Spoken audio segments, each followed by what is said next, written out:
বিরোধী দলনেতার যে কাজ এবং বিরোধী দলনেতা হিসাবে যে ভূমিকা পালন করার কথা সেটা শুভেন্দু অধিকারীর মতন কেউ পালন করতে করেননি।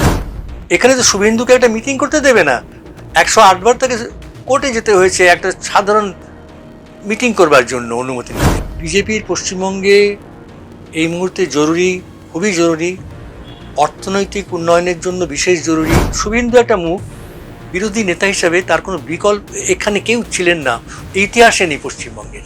রোহিঙ্গা জিহাদিরা, আমি মুসলমান কথাটা উচ্চারণ করছি না, বলছি না, হিন্দুদের মধ্যেও জিহাদি আছে, হিন্দু জিহাদি আছে, মানে ফিফথ কলাম যাকে বলে, এরা আছে। এই সিপিএম নতুন লোকরা, এরা তো জিহাদি এক ধরনের। সনাতন ধর্মের কথা, সনাতন সমাজের কথা শুভেন্দু যেভাবে করেছে এত পরিষ্কারভাবে অন্যরা কেউ করেনি পশ্চিমবঙ্গে। প্রশ্নটা হিন্দু মুসলমানেরও নয়, প্রশ্নটা হচ্ছে হিন্দুরা ঐক্যবদ্ধ না হলে জিহাদিদের আটকানো যাবে না। বিজেপি নেতা শুভেন্দু অধিকারী, আপনার অবজারভেশন যে এই মুহূর্তে দাঁড়িয়ে পুরো বিরোধী শক্তি যারা যারা ছিল পশ্চিমবঙ্গে অতীতে, বিরোধী দলনেতা হিসেবে কাকে কি রাখবেন? পশ্চিমবঙ্গে জ্যোতি বসুকে ধরে নিয়েই বলছি যে বিরোধী দলনেতার যে কাজ এবং বিরোধী দলনেতা হিসাবে যে ভূমিকা পালন করার কথা সেটা শুভেন্দু অধিকারীর মতন কেউ পালন করতে করেননি। পরিস্থিতি হয়তো তখন এরকম ছিল না। আজকে যে পরিস্থিতিতে শুভেন্দু অধিকারীকে লড়তে হচ্ছে, ভয়ঙ্কর কঠিন পরিস্থিতি, এর মধ্য দিয়ে তাকে বিরোধী নেতা হিসাবে তাকে তো মাসের পর মাস বিধানসভার বাইরে রেখে দিয়েছে। জ্যোতি বসু তো পেট্রোনাইজ বাই বিধান রয় ছিলেন, খবরের কাগজ, এবং in every fibre of his being he was a petty bourgeois person, এবং সেটা বিলেত ফেরত ব্যারিস্টার। এগুলো ওরা একটা ছিল, এগুলো কাগজ পছন্দ করে, তারা নিয়েছে। বিধান রায় পছন্দ করতেন, বিধান রায় রেণু চক্রবর্তী, তুমি জানো তো, সিপিআই পার্টির বিধান রায়ের বাচস্পতি ছিলেন, রেণু চক্রবর্তী এমপি ছিলেন। এদের যোগাযোগে জ্যোতি বসুকে যাতে অ্যারেস্ট না করা যায় সেই ব্যবস্থা করতেন, এসব ছিল। কিন্তু এখানে তো শুভেন্দুকে একটা মিটিং করতে দেবে না, 108 বার তাকে কোর্টে যেতে হয়েছে একটা সাধারণ মিটিং করবার জন্য অনুমতি নিতে, পুলিশ দিয়ে দেবে না। তো এই অবস্থা জ্যোতি বসুকে হতে হয়নি। এটা ইমার্জেন্সির সময় কমিউনিস্ট পার্টিকে, জ্যোতি বসুকে ফেস করতে হয়নি, শুভেন্দুকে যা করতে হচ্ছে এখন, এবং ফাইট করে সে বেরিয়ে আসছে, পার্টিটাকেও সামনের দিকে নিয়ে আসছে, অন্যরাও আনছেন, নেতারা আছেন, ও আনছে। তো শুভেন্দু একটা মুখ, বিরোধী নেতা হিসাবে তার কোনো বিকল্প এখানে কেউ ছিলেন না, ইতিহাসে নেই পশ্চিমবঙ্গের। এটা আমার অবজারভেশন, আমার খুব মনে হয়েছে এটা ইতিহাসগতভাবে সত্যি।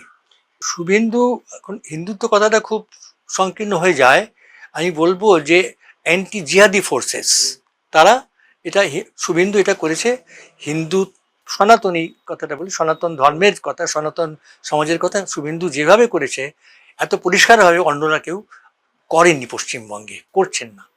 নির্ভীকভাবে শুভেন্দু এটা করছে, এবং এটা অবশ্যই হিন্দুরা ঐক্যবদ্ধ হয়েছে, তাদের বিপদটা কোথা থেকে আসতে পারে বুঝতে পেরেছে। প্রশ্নটা হিন্দু মুসলমানেরও নয়, প্রশ্নটা হচ্ছে হিন্দুরা ঐক্যবদ্ধ না হলে জিহাদিদের আটকানো যাবে না। শুভেন্দু এই ভূমিকাটা, ইতিবাচক ভূমিকাটা সদর্থকভাবে পালন করছে। এবং জননেতা হিসাবে আমি ফিল্ড সার্ভে করেছি, এ তো শুভেন্দু ছাড়া কেউ কিছু ভাবতেই পারে না জননেতা হিসাবে। পছন্দের লোক অনেক আছে, কিন্তু জননেতা হিসাবে শুভেন্দুকে ছাড়া ভাবতে পারে না। এবং জননেতা মানেই হচ্ছে পশ্চিমবঙ্গের, যদি ইলেকট্রাল মাপকাঠিতে ধরা হয়, মুখ্যমন্ত্রীর পদের যাওয়ার কথা ভাবা। পার্টি সেগুলো ঠিকঠাক করবে, বিজেপি নিজেদের ব্যাপার সারা করবে, কেন্দ্র সেটা ঠিক করবে, সব তাদের ব্যাপার। কিন্তু মানুষ কিন্তু ওইটা চাইছে, মানুষের চাওয়াকে যদি মর্যাদা দিতে পারে বিজেপি চায়, তাহলে কিন্তু এটাই করতে হবে। মানে আপনি বলতে চাইছেন যে শুভেন্দু অধিকারী এরপরে যদি বিজেপি ক্ষমতা আসে তাহলে প্রশাসনিক সর্বকর্তা হিসেবে তিনি থাকবেন, তাকে রাখলে জনগণ খুশি হবে, এটা বলতে পারি। আমি কি বলতে পারি যে তাকে রাখুন? তাকে রাখলে জনগণ খুশি হবে। জনগণের কথাটা যতটা আমি বুঝতে পেরেছি ঘোরাঘুরি করে নানা জায়গাতে, এইটি আমার মনে হয়েছে। বিজেপির পশ্চিমবঙ্গে এই মুহূর্তে জরুরি, খুবই জরুরি, অর্থনৈতিক উন্নয়নের জন্য বিশেষ জরুরি এই ধরনের একটা পার্টির। কারণ পশ্চিমবঙ্গের উন্নতি ও উন্নয়ন সিপিএমের সময় থেকে ধরে যদি আমরা এখন দেখি, কোনো জায়গায় হয়নি। উন্নতি করানোর ভারংটা দেখানো হয়েছে, এবং এই বহু ক্ষেত্র, পশ্চিমবঙ্গের সমস্ত ক্ষেত্রটাই অকর্ষিত হয়ে পড়ে আছে। এখানে ডেভেলপমেন্ট করার প্রচুর স্কোপ আছে, যেগুলো with the help of the central government, BJP at power at present, এখানে যদি সেই গভর্নমেন্ট আসে তাহলে সেটা করানোটা খুব সহজ হবে। এবং এটা আমি আমার হিসেবে এই ধারণাটা এসেছে যে এই কাজটা বিজেপির করতে বেশি দিন লাগবে না। প্রথম 6 মাস তাকে একটু দাঁত ওঠার সমস্যায় ভুগতে হবে, কিন্তু কতগুলো কাজ 6 মাসে করে ফেলবে, কতগুলো কাজ সে 1 বছরের মধ্যে গতিটা তৈরি করে দিতে পারবে।